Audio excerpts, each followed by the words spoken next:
berhubung dengan Jeneral A. Rangsi Kiti Yangsap yang dia tuduh Perdana Menteri sebagai saisok Anwar pengintip, pengkhianat. Yang Muhammad ini kena jawab.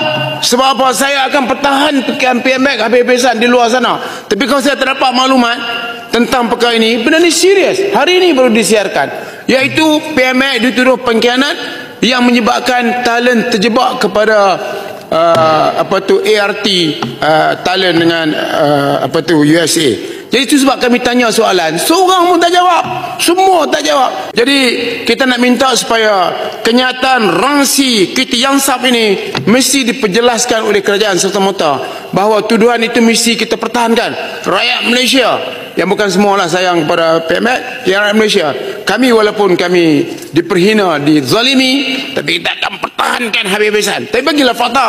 Ni Ransep kata, ni semua orang dah tercakap. Saya hantarkan kepada kawan saya yang boleh berbahasa Siam untuk menerangkan saya apa yang dia maksud. Dan dia bagi tahu kepada saya, makna awal itu dia tuduh bahawa PMX adalah bukan dia